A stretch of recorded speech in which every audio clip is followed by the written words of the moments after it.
The courtroom smelled like furniture polish and fear, and my husband's cologne, that expensive French stuff he bought for $600 a bottle, was making me nauseated.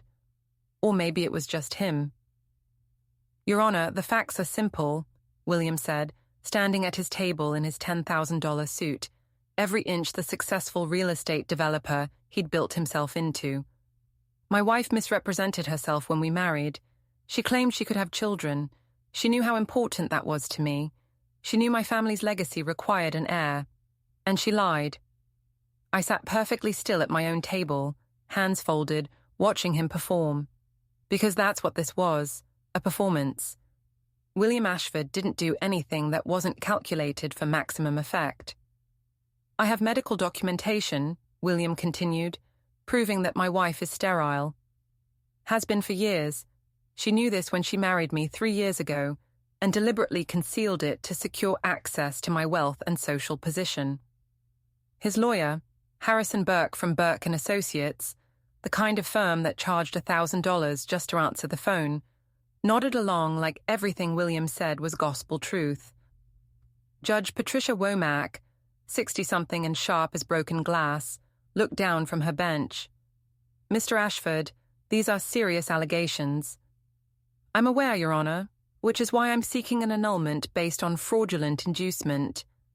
According to our prenuptial agreement, Clause 17, subsection B, any misrepresentation of fertility status or willingness to bear children constitutes grounds for immediate dissolution with no financial settlement."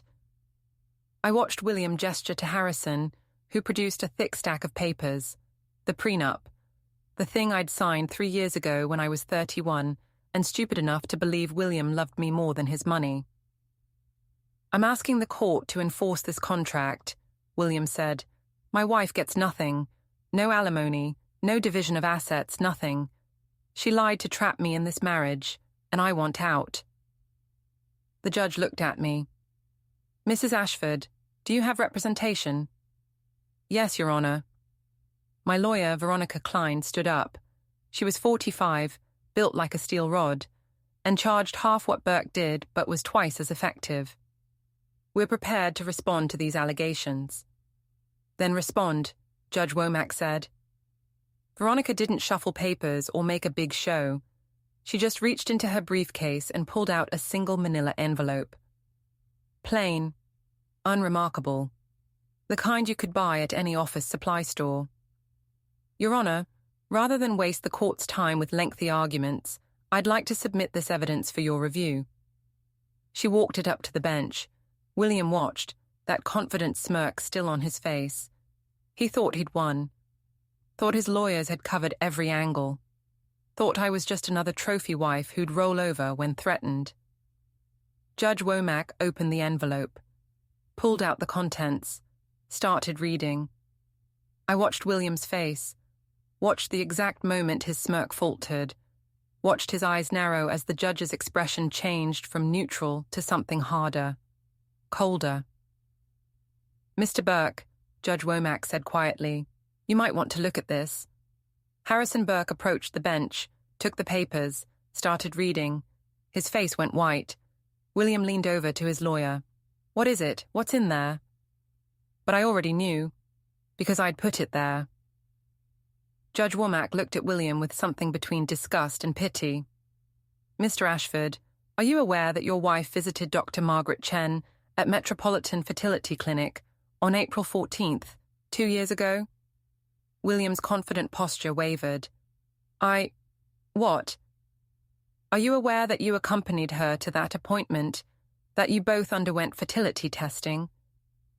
The courtroom went very quiet. I could hear the court reporter's fingers on her keyboard. Could hear William's breathing getting faster.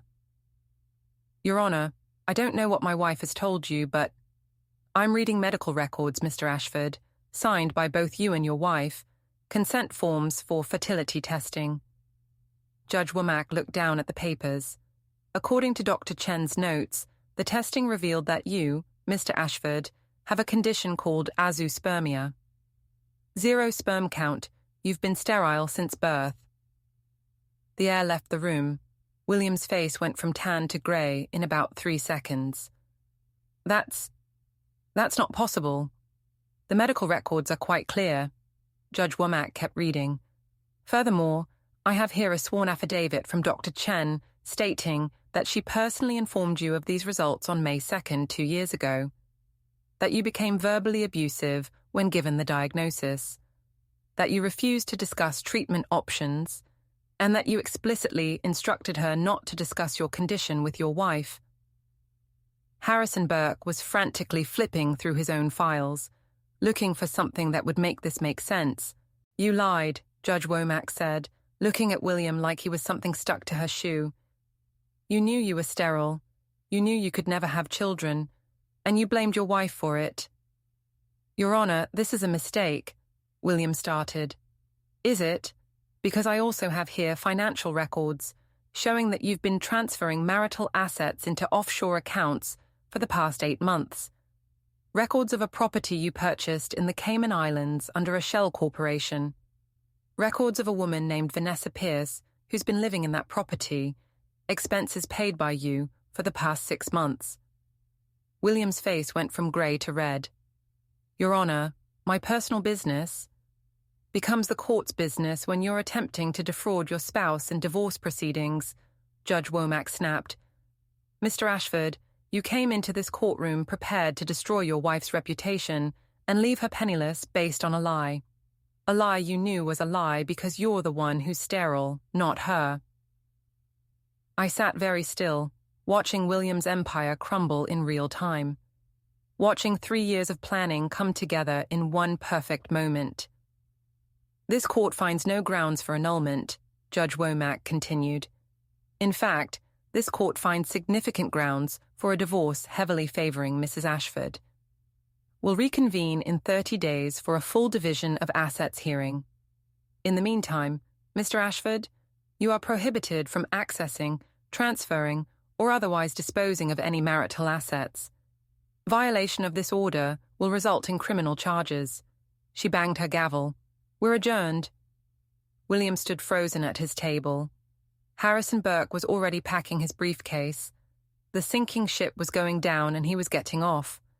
I stood up slowly, picked up my purse, and walked past William toward the exit. As I passed him, I leaned in close enough that only he could hear. You should have just given me the divorce when I asked nicely, I whispered. But you had to make it ugly. You had to try to destroy me, so I destroyed you instead. I walked out of that courtroom into the bright afternoon sun, feeling lighter than I had in 3 years. And that's when the real story began. 3 years earlier, I'd met William Ashford at a charity gala for the Children's Hospital. I was there as a pediatric nurse. County Children's Hospital had bought a table, and I'd been volunteered to attend because someone needed to explain to rich donors how their money was actually used. William had approached me at the bar. Tall, handsome in that distinguished older man way, salt and pepper hair, perfectly styled. He'd asked what I was drinking, and I'd said water because I was working. Let me buy you something stronger, he'd said with that smile. The one that made you feel like you were the only person in the room. I'm working, I'd repeated. Then let me buy you dinner after you're done working. I should have said no, should have seen the red flags, the expensive watch, the casual assumption that I'd say yes, the way he looked at me like I was something he wanted to acquire. But I was 31 and tired of dating boys who couldn't commit. William was 45, successful, confident. He seemed like a grown-up, like someone who had his life together. We dated for 8 months. He was attentive and generous, sent flowers to the hospital, took me to expensive restaurants, introduced me to his business associates, made me feel important.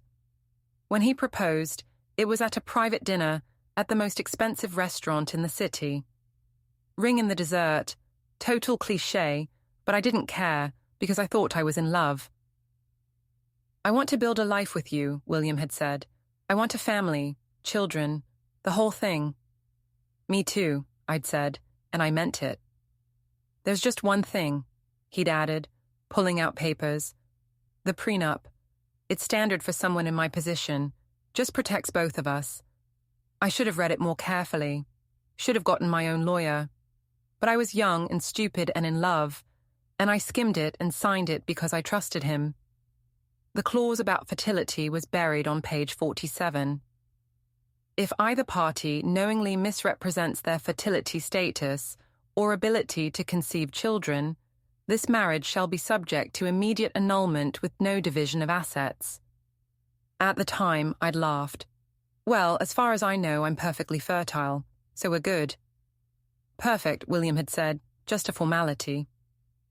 We got married 3 months later, small ceremony, just family and close friends. William's mother, Margaret, made it clear she thought I wasn't good enough for her son. Not rich enough, not connected enough, just a nurse. But William dismissed her concerns. She'll come around, he'd said, once we give her grandchildren.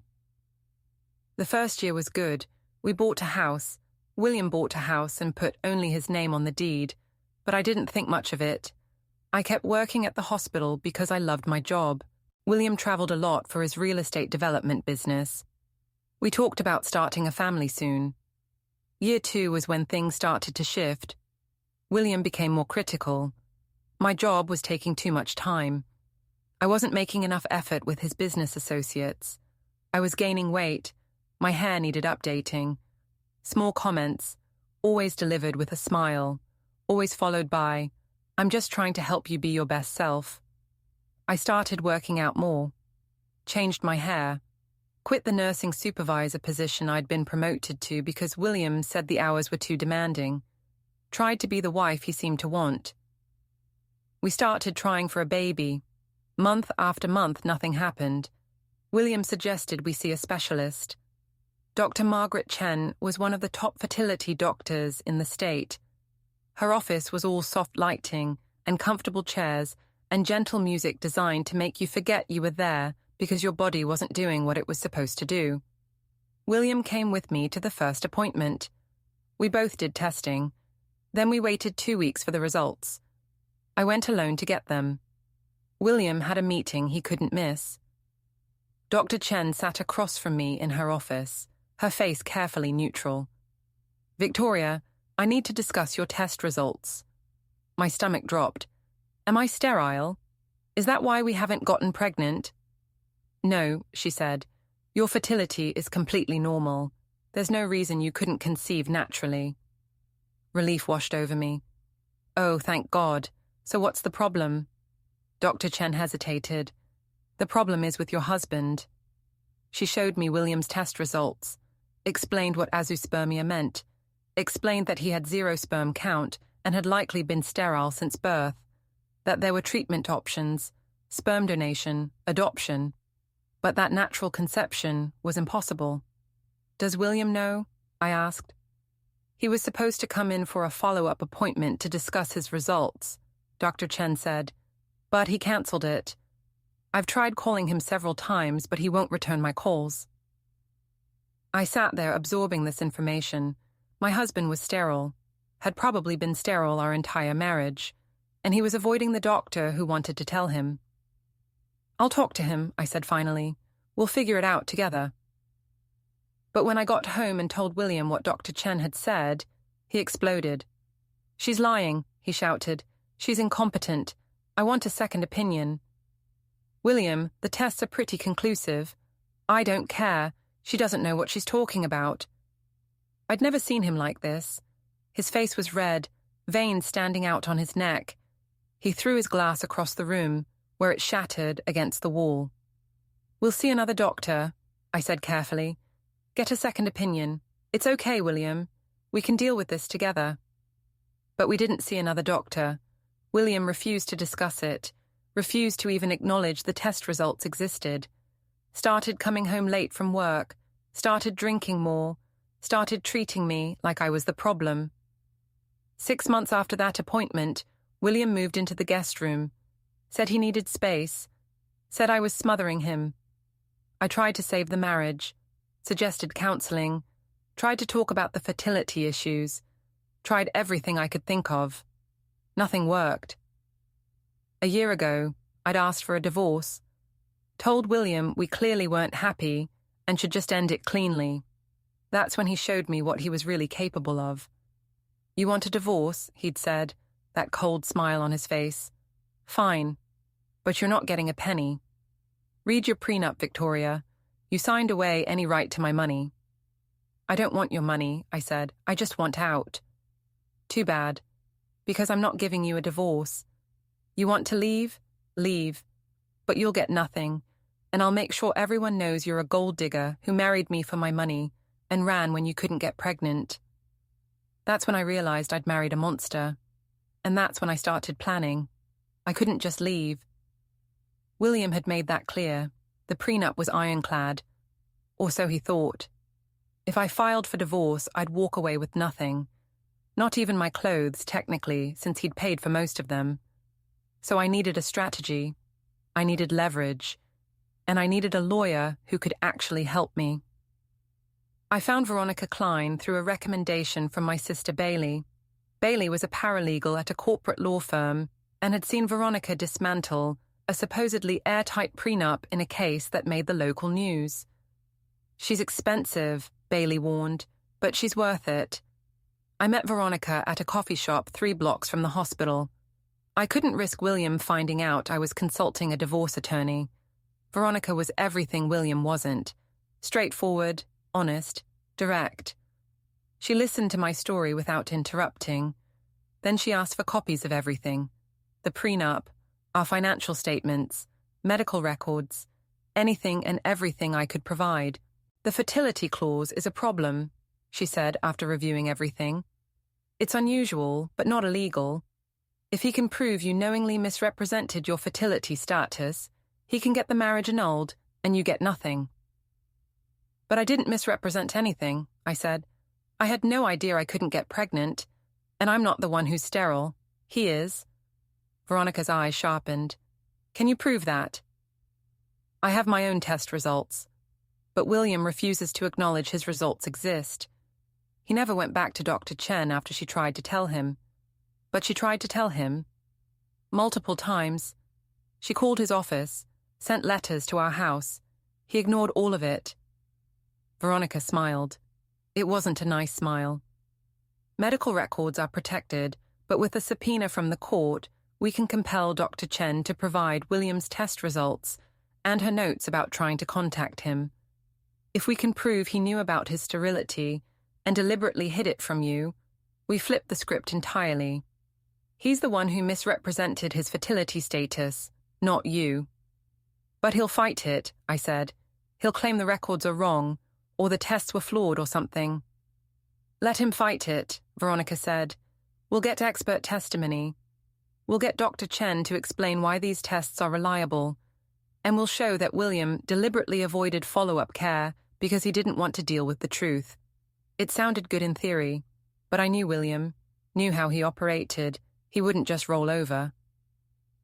There's something else, I said. William's been acting strange the past few months, traveling more than usual, taking calls in private. I think he might be having an affair. Veronica leaned forward. If he is, we need proof. Financial records showing money spent on someone else. Hotel receipts, phone records, anything that proves he's spending marital assets on another woman. How do I get that without him knowing?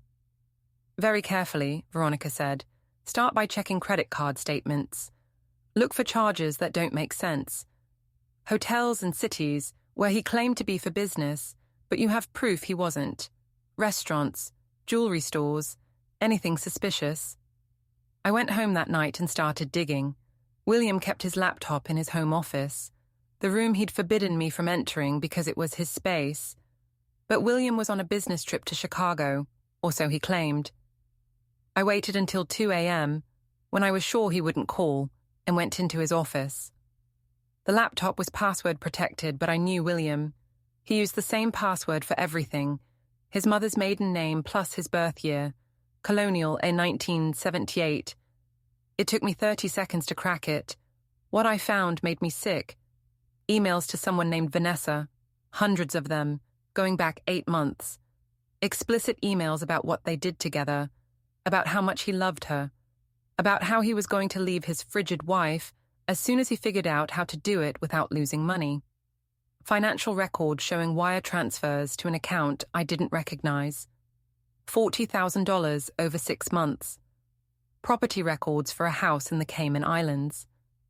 Purchased by a shell corporation William had set up. Documents showing Vanessa Pierce living there rent-free. He'd been planning this for months. Planning to leave me, planning to use the fertility clause to avoid giving me anything, planning to set up a whole new life with this woman while I was left with nothing. I took pictures of everything, uploaded them to a secure cloud account, sent copies to Veronica. Then I put everything back exactly as I'd found it and went to bed. The next morning, I called Dr. Chen's office. Dr. Chen, this is Victoria Ashford. I need to talk to you about my husband's test results. Mrs. Ashford, I'm not supposed to discuss patient information. I know, but my husband is trying to have our marriage annulled based on fraudulent misrepresentation of fertility status. He's claiming I lied about being able to have children, and I need you to tell the truth about who's actually sterile. There was a long pause. Mrs. Ashford, if this is going to court, you'll need to have your lawyer subpoena my records. I know, my lawyer will do that. But I need to know, did you tell William about his test results? Did you try to contact him? Another pause. I called his office 4 times. I sent 2 letters to your home address. I even tried contacting him through his assistant. He refused to respond or schedule a follow-up appointment. And when I ran into him at a hospital fundraiser 6 months ago and tried to discuss it, he told me... She stopped. Told you what? He told me that if I ever discussed his medical information with anyone, including you, he'd sue me for malpractice and ruin my career. I closed my eyes. That was William. Threaten, intimidate, silence anyone who might contradict his narrative. Dr. Chen, when my lawyer subpoenas your records, will you testify to all of this? If I'm legally required to, yes. And Mrs. Ashford, I'm sorry, I tried to help you both, but your husband wouldn't let me. I thanked her and hung up. Over the next 3 months, I built my case. Veronica filed for divorce. William responded by filing for annulment based on the fertility clause. He was so confident, so certain that he'd trapped me with that prenup. He had no idea I'd spent months gathering every piece of evidence that would destroy him. We went through discovery. William's lawyers demanded my medical records. I gave them everything, showing that I was perfectly fertile, perfectly healthy, perfectly capable of having children. Then Veronica demanded William's medical records. His lawyers fought it, claimed it was an invasion of privacy, claimed the records weren't relevant. Judge Womack disagreed and issued a subpoena. When William's test results came back showing azoospermia, his lawyers tried to claim the tests were flawed, that William needed to be retested, that Dr. Chen was incompetent. Veronica got 3 other fertility specialists to review the results. All 3 confirmed the diagnosis. Confirmed that William had been sterile for years. Confirmed that there was no way he could have fathered children naturally. William's lawyers then tried to claim that he hadn't known about the results, that Dr. Chen had failed to properly inform him. That's when Veronica produced Dr. Chen's affidavit. Her phone logs showing multiple attempts to contact William. Her notes from the hospital fundraiser where William had threatened her. Her testimony that William had explicitly refused to discuss his condition. William's case was falling apart. So he tried one last desperate move, claiming that even if he was sterile, the marriage should still be annulled because we'd gotten married under false pretenses about starting a family. That's when Veronica produced the financial records, the emails to Vanessa, the property in the Caymans, the wire transfers, 8 months of evidence that William had been planning to abandon the marriage while hiding assets and setting up a new life with his mistress. Judge Womack was not amused, which brought us to today, to that courtroom, to William standing there so confident, so certain he'd won, to me handing over that envelope, to watching everything crash down around him. After I left the courthouse, I drove to my sister Bailey's apartment. She'd given me a key months ago, told me I could crash there any time I needed to get away from William. I walked in and collapsed on her couch. Adrenaline was wearing off and I was shaking. Bailey came out of her bedroom in her work clothes. She'd taken the afternoon off to be available if I needed her. "How'd it go?" "His face," I said, starting to laugh. "Bailey, you should have seen his face when the judge read the medical records. He went grey, then red, then purple. I thought he might have a stroke right there in court." Bailey sat down next to me. "Did you get it? Everything you wanted?" "The judge ordered a full assets hearing in 30 days. She froze all his accounts so he can't hide any more money. And she was pissed, Bailey, really pissed. The kind of pissed that means William's going to get destroyed in the settlement." "Good," Bailey said fiercely. "He deserves it. What he tried to do to you." "I know." I took a deep breath. Is it wrong that I feel good about this? Like, maybe I should feel bad that I just destroyed my husband's life, but I don't. I feel free. "He tried to destroy your life first," Bailey pointed out. "You just beat him to it." My phone started ringing. William. I declined the call. He called again. Again. Again. Finally, a text. "We need to talk. This is all a misunderstanding." I showed Bailey. She snorted. "A misunderstanding. Right. Like, I accidentally set up my mistress in a house in the Caymans and accidentally hid $400,000 in offshore accounts and accidentally tried to leave you penniless." Another text. "Victoria, please. I can explain everything. Just give me a chance." "Block him," Bailey said. "You don't owe him anything, especially not explanations." But I didn't block him. Instead, I texted back. "The time to explain was a year ago when I asked for a divorce and you threatened to ruin me. You made your choice, William. Live with it." His response was immediate. "You manipulative bitch. I'll fight this. I'll make sure you don't get a penny." "There it is," I said to Bailey. "The real William." Another text. "You think you're so smart. You think you've won. But I have the best lawyers in the state. I'll bury you." I typed back. "Your lawyers already saw the evidence, William. They know you're screwed. That's why Harrison Burke is already withdrawing from your case. Check your email." I was guessing about that last part, but it was an educated guess.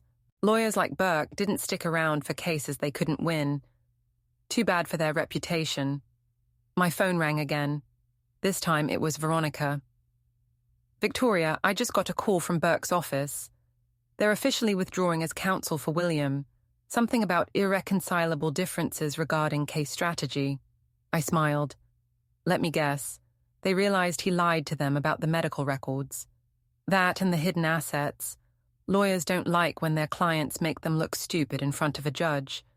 Burke's firm has a reputation to protect." So what happens now? Now, William either finds a new lawyer or represents himself. Either way, we have all the leverage. The judge has seen the evidence. She's frozen his assets, and she's clearly sympathetic to you. What's the best case scenario for me? Best case, you get the house, 50% of all marital assets including the property in the Caymans, and alimony for the duration of the marriage times 2. So 6 years of payments, plus he covers your legal fees. And worst case? You still get 40% of assets and 3 years of alimony. There's no scenario where you walk away with nothing, Victoria.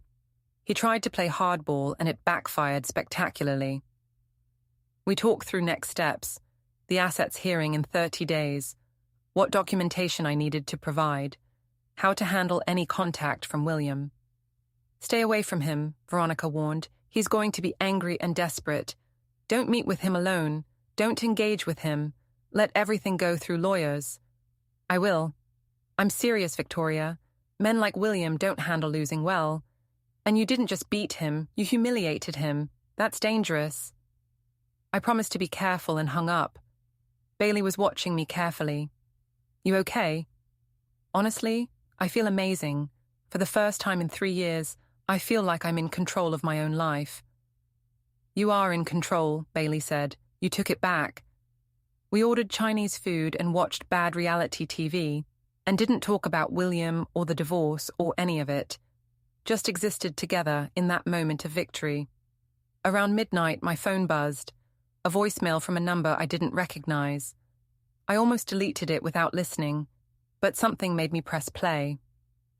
"Mrs. Ashford, this is Vanessa Pierce. I think we need to talk." I stared at my phone like it might bite me. Vanessa, William's mistress, the woman he'd been setting up in the Caymans while lying to me about everything. Bailey saw my face. "What's wrong?" "Vanessa Pierce just left me a voicemail." "What? How did she get your number?" "I don't know." I played the message again on speaker. "Mrs. Ashford, this is Vanessa Pierce. I think we need to talk. I know who you are. I know about the divorce. And I know things about William that you need to hear. Please call me back." Bailey's mouth fell open. "Is she serious right now? She's sleeping with your husband and now she wants to chat." I don't know what she wants, but I was curious. Against my better judgment, I was curious.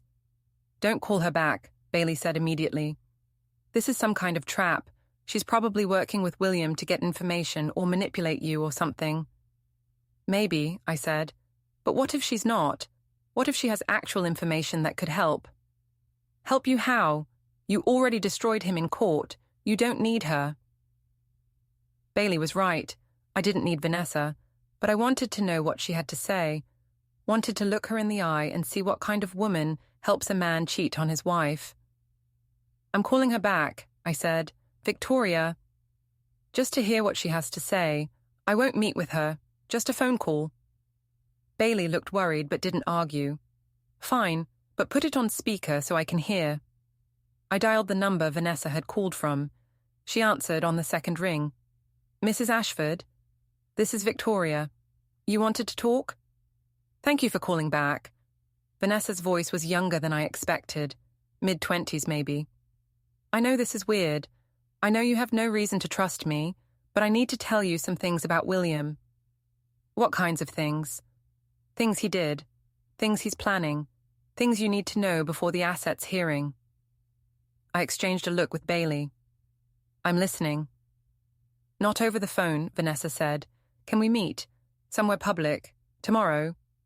Every instinct told me this was a bad idea, but curiosity won. "The coffee shop on Maple Street, noon." "I'll be there. And Mrs. Ashford, I'm sorry. For everything." She hung up. Bailey immediately started shaking her head. "No, absolutely not. You're not meeting this woman." "I have to know what she knows." "It's a trap, Victoria. William probably put her up to this. She'll record you saying something you shouldn't, or try to get you to admit to something, or—" "Then I won't say anything incriminating," I said. "I'll just listen. And you're coming with me." Bailey wanted to argue more, but she could see I'd made up my mind. "Fine. But we're telling Veronica, and if anything feels off, we're leaving immediately."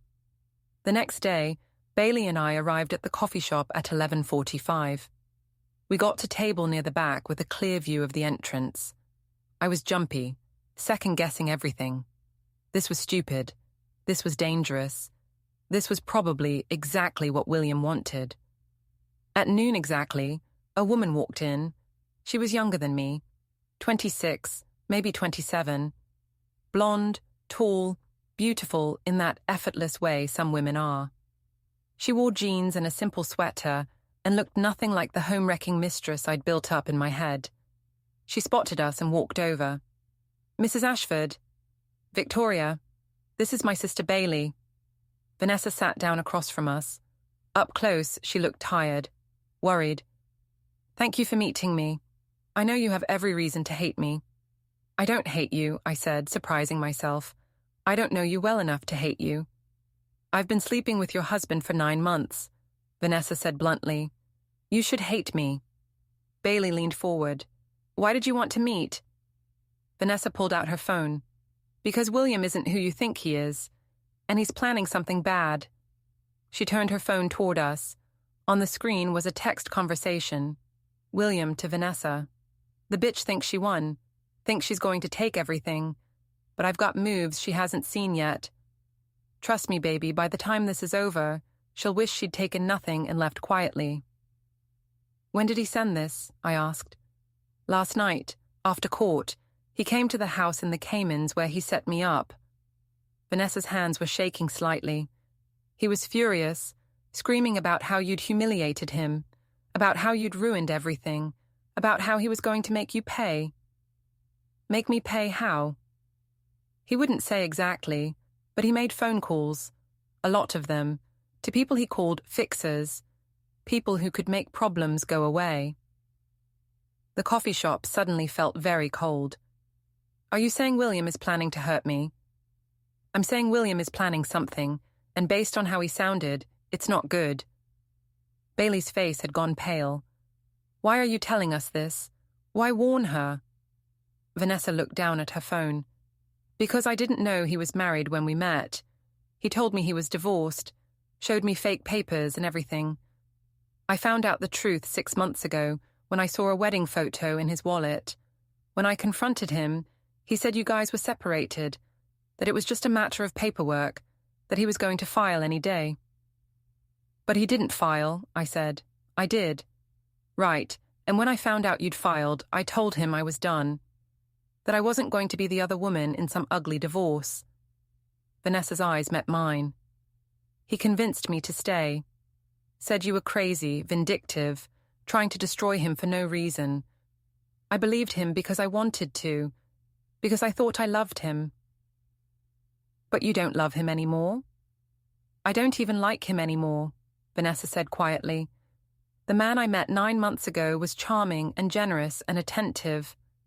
The man who came to see me last night was a monster. He broke things. He threatened me. He said if I didn't stay loyal, if I didn't back him up, he'd make sure I never worked in this city again. She pulled up more texts. Showed us messages from William talking about hiding more assets, about contacts he had who could move money without leaving paper trails, about ways to make me look unstable in court so no judge would rule in my favor. He's desperate, Vanessa said, and desperate men do stupid things. Why are you really helping me? I asked. What's in this for you? Vanessa looked me dead in the eye. Because I don't want to be the kind of person who helps a man destroy his wife. Because what he tried to do to you, blaming you for being sterile when he's the one who can't have kids, is evil. And because I'm scared of what he might do if someone doesn't stop him. Bailey and I looked at each other. This could still be a trap. But Vanessa seemed genuinely frightened, and the texts she was showing us looked real. What exactly do you think William is planning? I asked carefully. Vanessa scrolled through more messages. He's been in contact with someone named DeMarco. I don't know who that is, but the texts are about handling the situation and making sure certain evidence disappears. He mentioned your name specifically. She turned the phone toward me again. William's text read, Victoria has copies of everything. The medical records, the financial statements, all of it. We need those files gone, whatever it takes. It made my hair stand on end. He's talking about breaking into my house. Or worse, Vanessa said, Mrs. Ashford, Victoria, I don't think you're safe.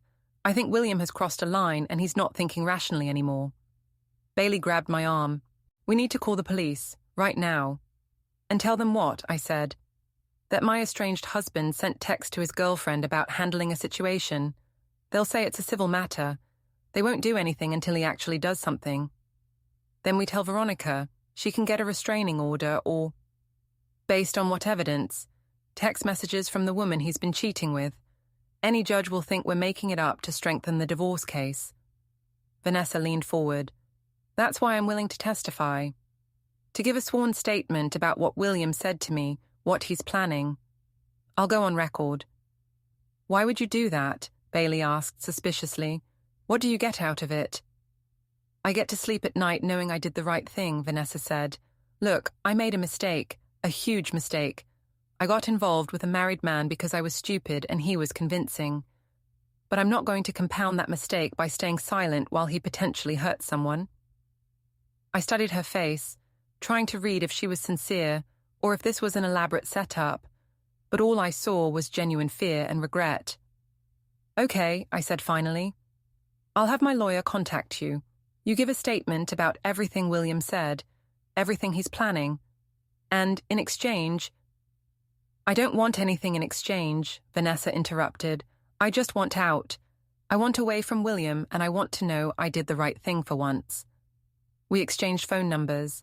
Vanessa promised to email me screenshots of all the concerning texts. Then she left, glancing over her shoulder, like she thought William might appear at any moment. Bailey and I sat in silence for a long moment after she was gone. "That was surreal," Bailey finally said. "Yeah. Do you believe her?" I thought about it. I think so. She seemed genuinely scared, and those texts seemed real. "We need to tell Veronica, today." We drove straight to Veronica's office. She listened to everything, her face getting harder with each detail. "This changes things," she said when we finished. "If William is planning to destroy evidence or intimidate you, we need to act fast. Can we get a restraining order? We can try, but judges are hesitant to grant them in divorce cases unless there's a clear threat of physical harm. Angry texts about handling the situation might not be enough." "So what do we do?" Veronica thought for a moment. "We go on offense. We file an emergency motion with the court claiming that William is planning to destroy evidence and asking for immediate sanctions. We submit Vanessa's statement and the text messages. We make it so if William tries anything, he's already on record as having threatened to do exactly that." "Will that protect Victoria?" Bailey asked. "It'll make William think twice. If he knows we've documented his threats and the court is watching, he's less likely to actually do something. And if he does, we have a paper trail showing premeditation." It wasn't the guarantee I wanted, but it was something. Veronica drafted the emergency motion that afternoon. Vanessa came to the office and gave a sworn statement about everything William had said and texted. By 5 p.m., we'd filed everything with the court. Judge Womack scheduled an emergency hearing for the next morning. That night, I stayed at Bailey's apartment. I didn't want to go home, didn't want to be alone. Bailey made dinner, and we tried to watch a movie, but I couldn't focus. Every sound made me jump. Every car that passed outside made my heart race. "You should get a security system," Bailey said, "for the house. Cameras, alarms, the whole thing. William would see it as proof I'm paranoid. Use it against me in court. Who cares what he thinks? You need to be safe." She was right. I called a security company that did emergency installations. They promised to have everything set up by tomorrow afternoon. My phone buzzed, a text from an unknown number. "You made a big mistake going to court today, Victoria. You're going to regret this." I showed Bailey. Her face went white. "That's it. We're calling the police." "And tell them what? Someone sent a vaguely threatening text? They'll tell me to block the number." "Then we're forwarding it to Veronica. This is evidence." I sent the text to Veronica, who immediately called back. "Do not respond. Do not engage. Forward any other messages you get directly to me. And Victoria, be careful. William is backed into a corner, and cornered men are dangerous." The emergency hearing was brutal.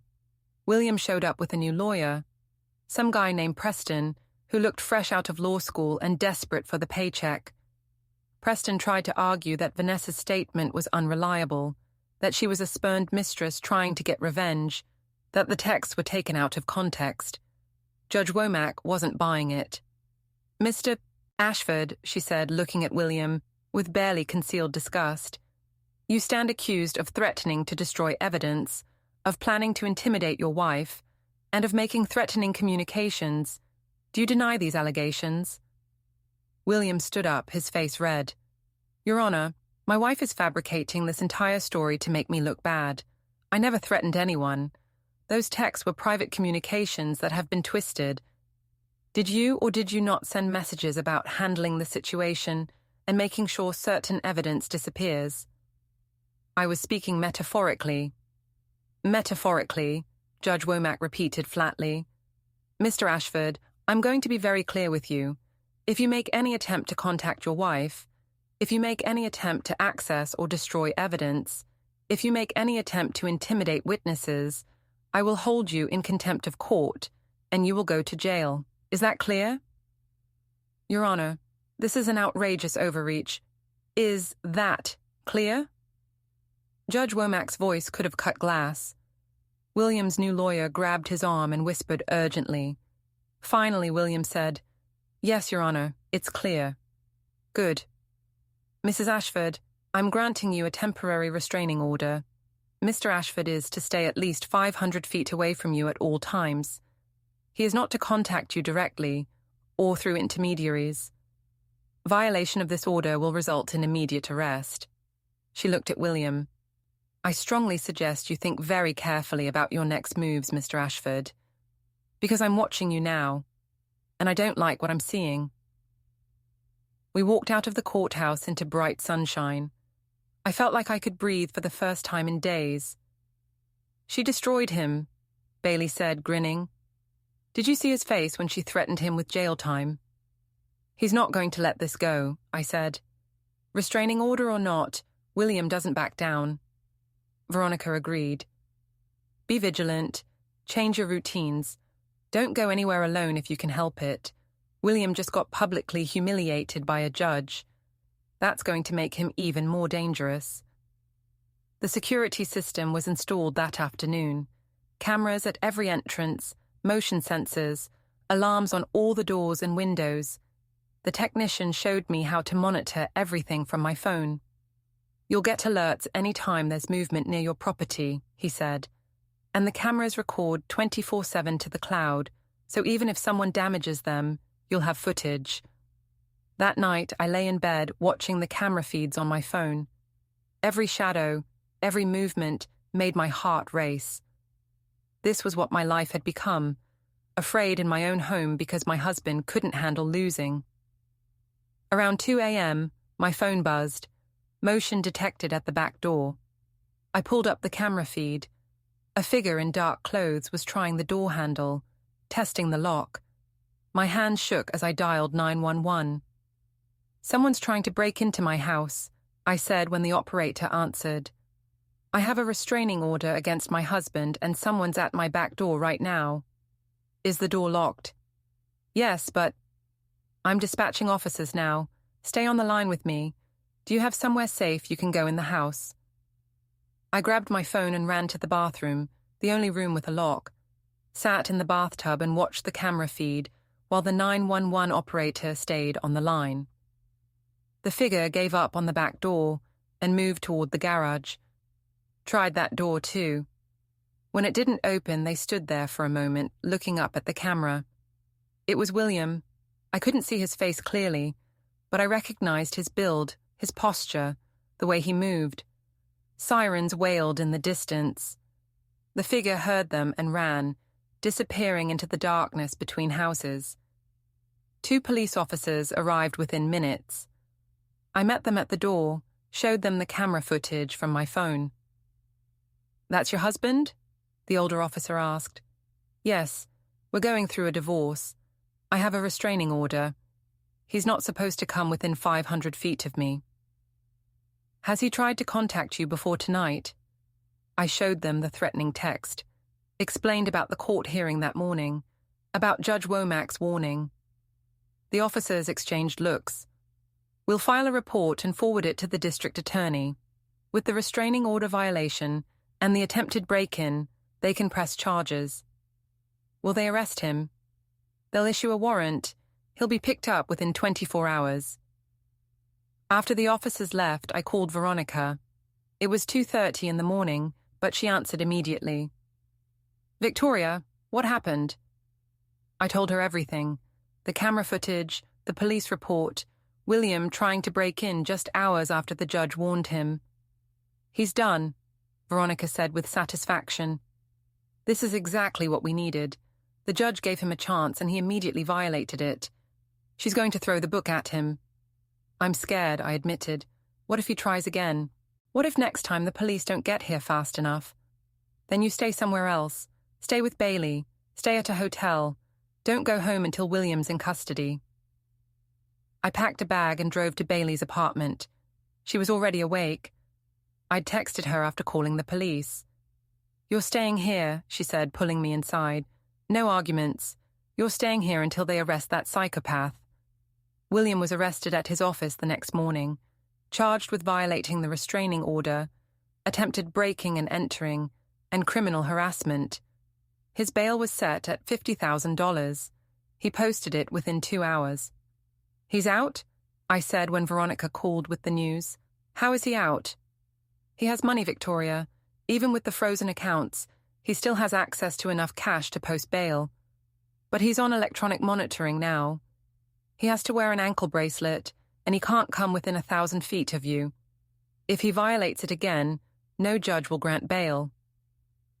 It wasn't enough. It would never be enough.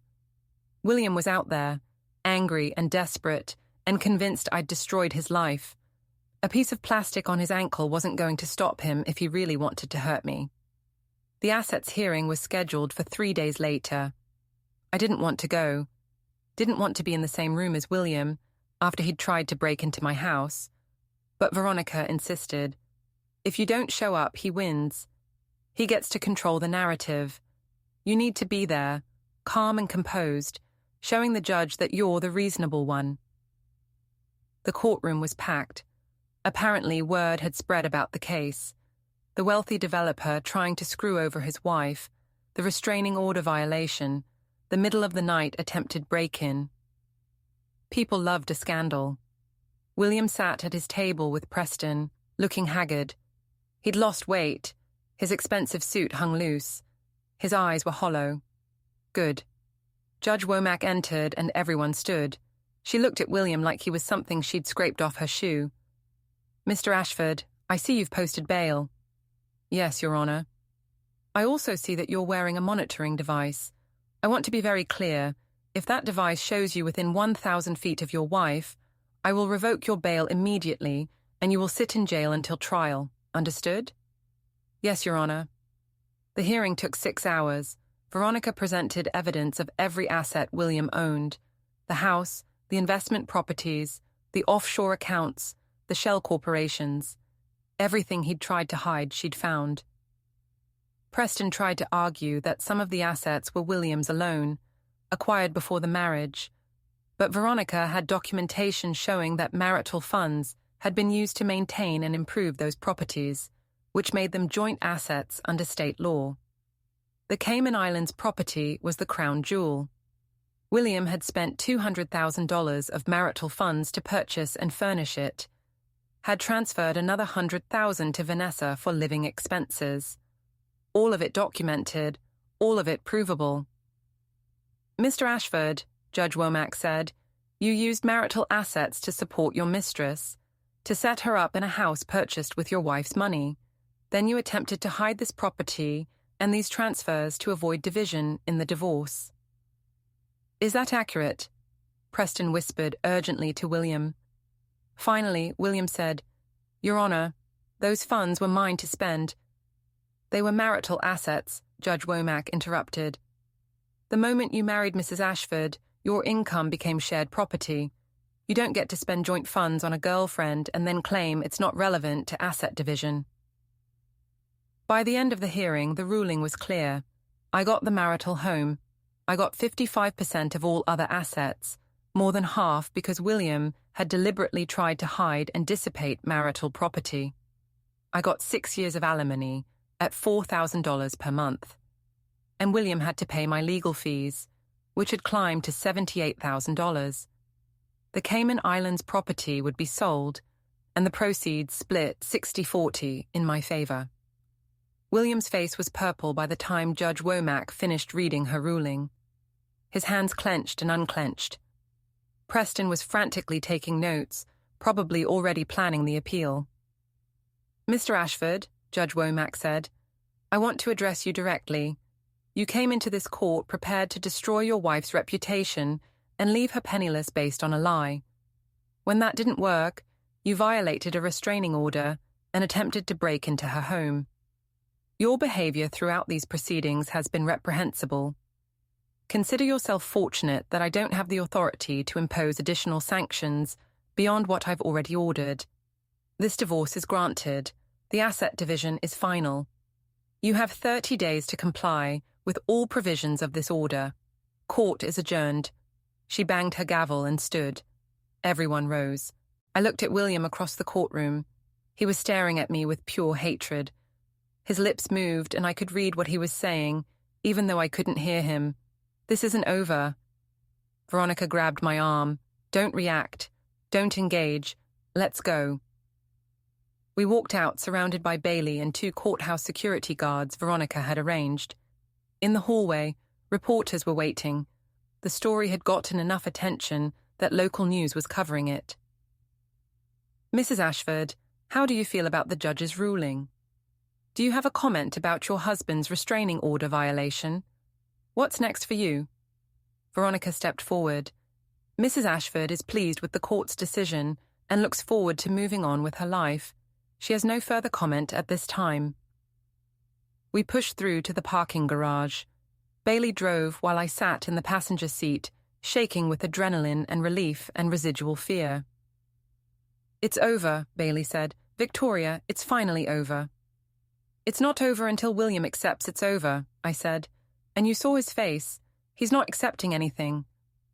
Veronica had warned me about this. "The next 30 days are the most dangerous," she'd said. "William has to turn over assets, pay alimony, vacate any properties in his name. That's when men like him snap, when they realize they really lost." I went back to Bailey's apartment. The security company had upgraded the system at my house. Panic buttons in every room, a direct line to police dispatch, additional cameras. But I still didn't feel safe going home. "You can stay here as long as you need," Bailey said. "Seriously, forever if you want." That night, my phone buzzed. A text from Vanessa. "I heard about the ruling. Congratulations. Also, be careful. William came by the Cayman house. He was different, scary different. He kept saying you'd pay for this, that you'd ruined everything and you'd pay. I'm leaving, going back to the mainland tonight. I don't feel safe here anymore. Good luck." I showed the text to Bailey. Her face went pale. "We need to tell the police. This is a threat." "It's a warning from Vanessa, not a direct threat from William." "It's close enough. Victoria, he's escalating. First the attempted break-in, now he's making threats to Vanessa about you. What's next?" I didn't want to think about what was next, but I didn't have to wait long to find out. 3 days after the assets hearing, I finally went home. Bailey came with me. The house felt foreign after weeks away, like someone else's life preserved in amber. The security system was active and working. I checked every room, every closet, every possible hiding spot. Nothing. The house was empty and secure. "See," Bailey said. "You're safe. William's being monitored. He can't come near you." But that night, lying in my own bed for the first time in weeks, I couldn't sleep. Every creak, every sound made me reach for my phone to check the cameras. The house felt too big, too empty, too vulnerable. At 3 a.m., I was still awake, scrolling mindlessly through my phone when I smelled it. Smoke. I sat up, heart pounding. Checked the cameras. Nothing visible from any angle. But the smoke was getting thicker. I ran to the hallway. Smoke was seeping under the door to William's old home office. I pressed my hand against the door. Hot. Very hot. I grabbed my phone, ran for the front door. Called 911 as I stumbled out onto the lawn. "My house is on fire. Someone set my house on fire." The 911 operator asked questions I couldn't focus on. I just stood there in my pajamas, watching smoke pour from the windows of the office, thinking about William's face in court. This isn't over. Fire trucks arrived within minutes. Firefighters broke down the door to the office and put out the blaze. It hadn't spread beyond that one room, but the damage was extensive. The fire marshal came out an hour later. "Looks like arson," he said. "Someone poured an accelerant, probably gasoline, under the door and lit it. Were your doors and windows locked?" "Yes, everything was locked. I have a security system." "May I see the footage?" We sat in his truck and reviewed the camera feeds. At 2:45 a.m., a figure in dark clothes and a mask appeared at the back corner of the house, a blind spot between two cameras. They'd known exactly where to stand to avoid being seen. They'd poured something under the office window, which was opened about 3 inches, just enough for the fumes to get in. Then they'd lit it and disappeared. "That's deliberate," the fire marshal said. "Someone who knew your house layout. Someone who knew where the cameras were." "My husband," I said flatly. "My ex-husband, William Ashford." I explained about the divorce, the restraining order, the attempted break-in. The fire marshal's expression hardened. "We'll need to contact his monitoring company, see where his ankle bracelet says he was at 2:45 a.m. The police arrived, took statements, collected evidence. By the time the sun came up, my house was a crime scene, and I was sitting in yet another police station, giving yet another statement about William. "The monitoring data shows Mr. Ashford was at his apartment all night," Detective Pierce said. She was a woman in her 50s with tired eyes and zero patience for nonsense. "The bracelet never moved." "Then he paid someone to do it," I said. "He hired someone." "Probably, but proving that is harder. Unless we can tie him to whoever set the fire, we can't charge him." "So he gets away with it?" "I didn't say that. I said it's harder to prove. We're pulling phone records, financial records, security footage from his apartment building. If he hired someone, we'll find the connection." "But I knew William, knew how careful he was. He'd use burner phones, cash payments, cutouts between himself and whoever he'd hired. He'd make it impossible to trace back to him." I was right. 3 days of investigation turned up nothing concrete. William's lawyer claimed his client was the victim of a vengeful ex-wife trying to frame him, that the fire was probably an accident or random vandalism. Judge Womack wasn't buying it. She called an emergency hearing. "Mr. Ashford," she said, "I don't believe in coincidences. Your ex-wife's house catches fire days after I rule against you in the divorce. A fire that starts in your former office, a fire that an expert has determined was deliberately set, and you expect me to believe you had nothing to do with it?" "Your Honor, I was home all night. The monitoring device proves that." "The monitoring device proves your ankle bracelet was at your apartment. It doesn't prove you weren't making phone calls to arrange arson." Preston stood up. "Your Honor, without evidence directly connecting my client to the crime, you can't—" "I can revoke his bail and remand him to custody pending investigation," Judge Womack interrupted, "which is exactly what I'm doing. Mr. Ashford, you're going to jail until the police complete their investigation into this fire. If they find any connection to you, I'll add additional charges. Bailiff, take him into custody." William's face went white. "Your Honor, this is outrageous." "What's outrageous is that you think I'm stupid enough to believe you had nothing to do with this fire." "Bailiff!" 2 bailiffs moved forward. William tried to back away, but there was nowhere to go. They handcuffed him and led him out of the courtroom. He was screaming the whole way, "This is illegal. You can't do this. I'll sue. I'll have your job." The courtroom doors closed behind him and the screaming cut off. Judge Womack looked at me. "Mrs. Ashford, I'm truly sorry you've had to endure this. Your ex-husband's behavior has been unconscionable. He'll remain in custody for at least 30 days while the investigation continues. That should give you time to get your house repaired and your life back in order." "Thank you, Your Honor." Veronica and I walked out together. In the hallway, she pulled me aside. "This is good," she said. "With William in jail, you're safe. The investigation will continue, and hopefully they'll find something that ties him to the fire. But even if they don't, he'll be locked up long enough for you to recover." "What if they don't find anything? What if he gets out in 30 days and does something worse?" "Then we file for a permanent restraining order. We document everything. We make it so if anything happens to you, William is the first person they look at." Veronica squeezed my shoulder. "But Victoria, I think you're going to be okay. I think the worst is over." I wanted to believe her.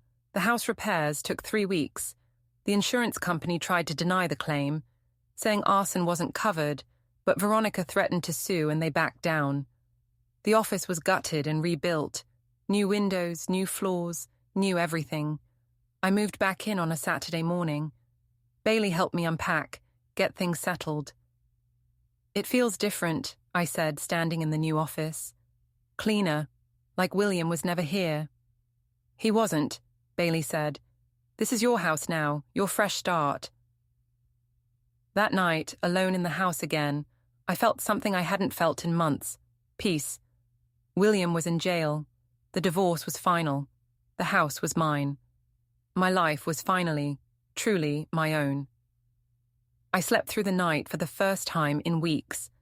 The next morning, Detective Pierce called. "Mrs. Ashford, we found something." My stomach dropped.